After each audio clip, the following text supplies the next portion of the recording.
Il était pas bon. Il est superbe, mademoiselle Anna. Tout à l'heure, quand je l'ai vu sortir du four, ce gigot, enveloppé de sa croûte brune et sa chair rosée à l'intérieur, avec tout autour les pommes de terre rissolées, les tomates et les poivrons roussis par le beurre, j'ai cru que j'allais le manger en entier à moi tout seul.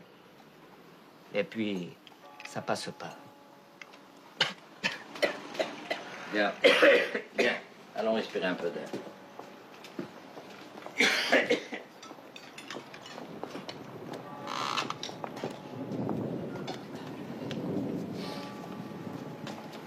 Dis-moi, Abkar, tu étais avec mes frères en déportation?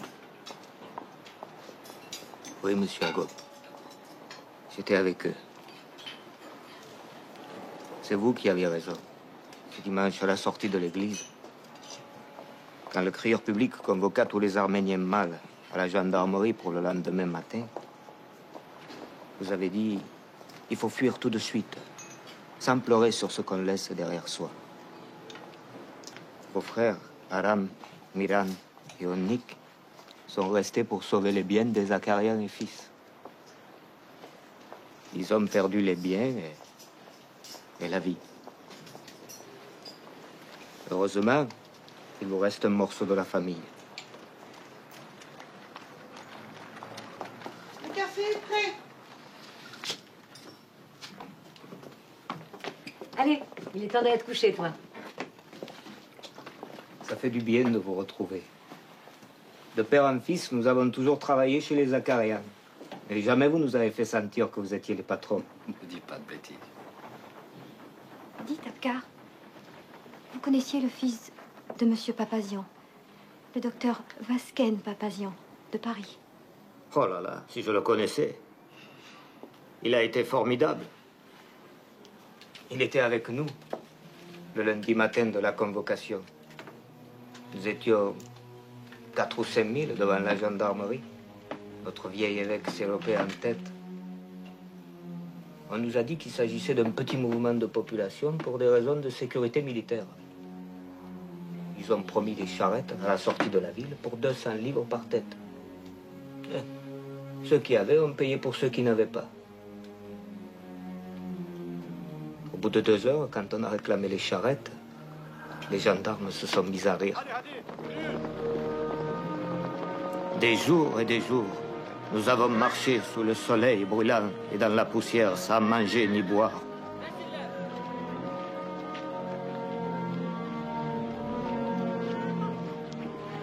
Nous avons croisé des convois venant de Kharkout, Bursa, Izmit, Adapazar et Trebizond. Ils arrivaient de partout par milliers.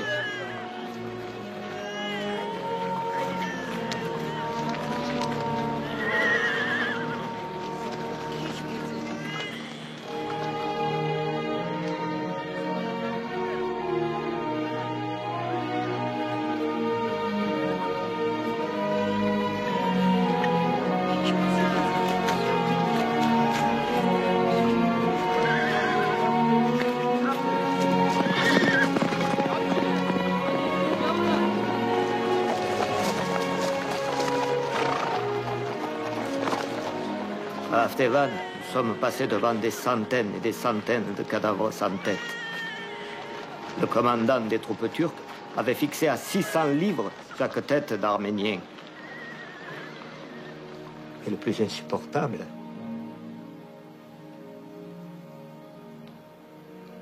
c'était les hurlements des enfants que les gendarmes turcs attachaient 2 par 2 pour les précipiter du haut des rochers dans l'Euphrate.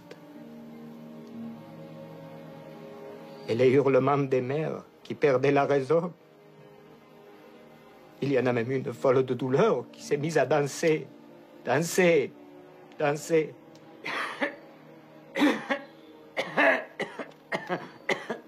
Et le père Sérapé, qu'est-ce qu'il est devenu?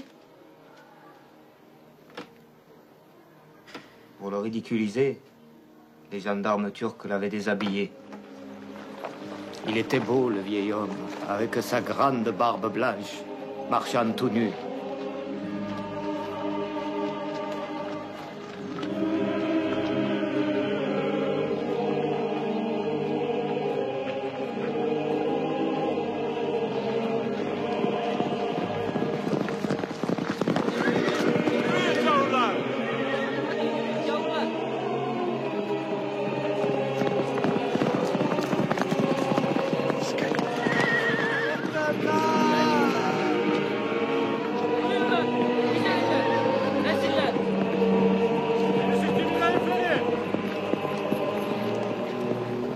début, je croyais que les autorités supérieures ignoraient ce qu'on nous faisait subir. Et que tous nos malheurs venaient des gendarmes qui nous encadraient. Alors quand le gouverneur Jevdet Bey passa devant notre convoi, je me suis mis à hurler « Jevdet Bey !» Laissez-le. Qui es-tu? Qu'est-ce que tu veux? Je m'appelle Arcal, votre Excellence. Je voudrais respectueusement, Excellence. Je voulais que vous sachiez qu'on nous assassine. Nous étions des milliers et des milliers. Nous ne sommes plus que quelques centaines, à bout de force. Et les pieds en sang. On va donner des chaussures neuves à Apcar. Des chaussures inusables.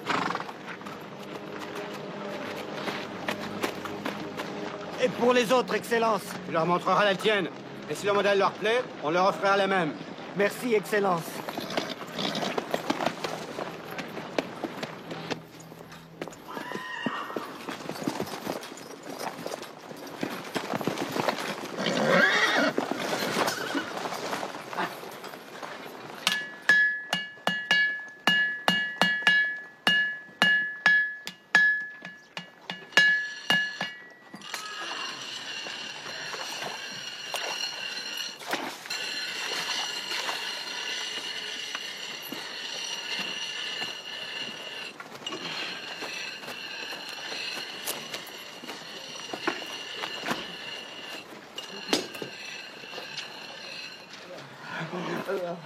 Non.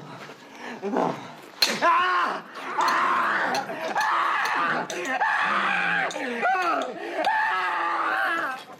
Ah!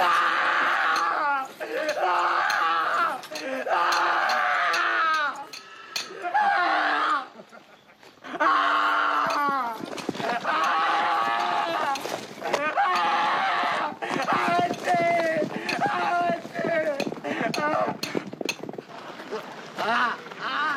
Ferré comme un animal, les gendarmes turcs m'avaient ramené dans mon convoi. À chaque pas, c'était comme si 100 000 aiguilles me perçaient le cœur. Mais en même temps, quelque chose de plus fort me poussait à rester vivable pour dire que j'avais vu l'enfer.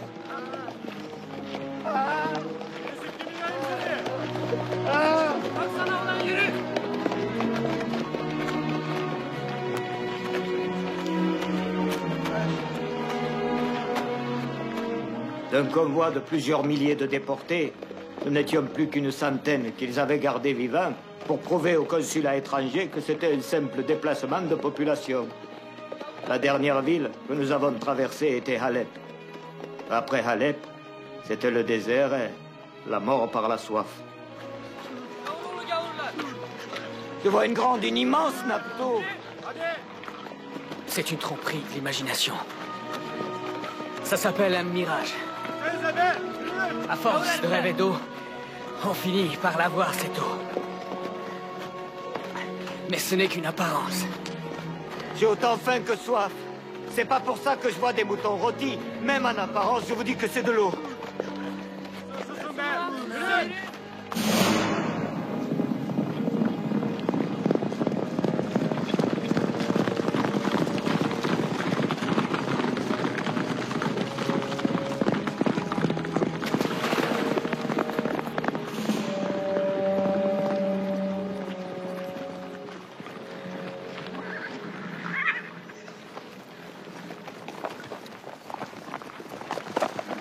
Écoutez-moi bien, tas de gamours. Cette étendue d'eau appartient à nos amis kurdes qui ont la bonté de vous en vendre un peu. Ceux qui en veulent boire, c'est 100 livres par tête. Vous savez très bien que nous n'avons plus rien, puisque vous nous avez tout pris. Mais cette eau là-bas, elle n'est ni aux Kurdes, ni aux Turcs. C'est l'eau de tout le monde, parce que c'est l'eau du ciel. Alors écoutez-moi, monsieur l'officier. Je m'appelle Vasken Papazian.